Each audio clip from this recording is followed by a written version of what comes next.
I do want to talk about Maine.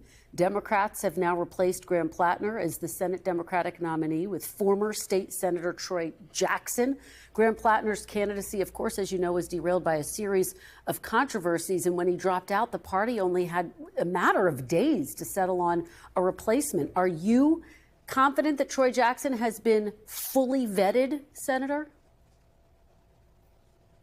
Well, I was not involved in that process at all. I mean, as you indicated, they had to move very, very quickly. And I think the Maine Democratic Party did the best they could under difficult circumstances. All I could say is I have known Troy for a number of years. He is a fifth-generation logger. You want a working-class voice in Washington, D.C., Troy is certainly that voice. I have seen his platform. It is a strong platform, standing up for working families, taking on the oligarchs, fighting for Medicare for all. Maine, like Vermont, is an older state. He understands that we have to make sure that we do not cut Social Security benefits, in fact, expand Social Security benefits by demanding the wealthy starting to pay their fair share of taxes. So I have known Troy. And I look forward to working with him in the U.S. Senate. Are you going to endorse him? If he asks me to, I certainly will. Okay.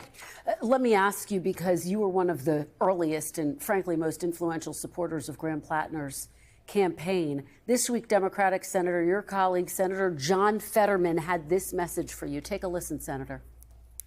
I would be frustrated with someone like Bernie Sanders.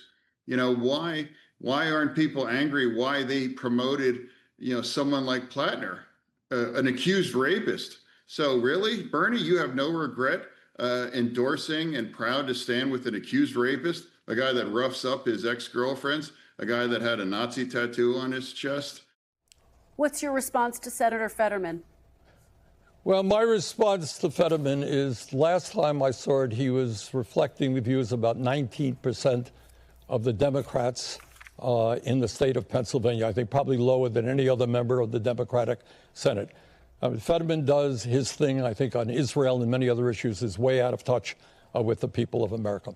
Well, let me ask you, because in the face of these growing scandals against Platner, emotional abuse, aggressive behavior, which he did deny, you did continue to support There were Graham very Platner. serious allegations against Platner. As a result of those accusations, I and virtually all of his supporters requested that he withdraw from the race, and he did. Very serious allegations.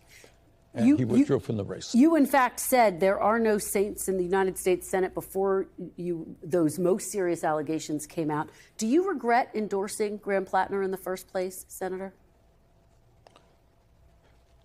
Well, it's easy to be a Monday morning quarterback. Platner ran a very strong campaign, and in fact, many of the issues that he's raised are resonating all over this country. A woman made very serious allegations against him. He withdrew from the race, period. And just to button this up, any regrets? Do you wish if you could go back? That's, I think right now we're looking at a campaign in Michigan. We're looking at a campaign in Minnesota. The people of this country right now are sick and tired of establishment politics and establishment policies. They want change, and I and other progressives are going to do everything that we can to bring about those changes. We thank you for watching, and remember, stay updated on breaking news and top stories on the NBC News app or watch live on our YouTube channel.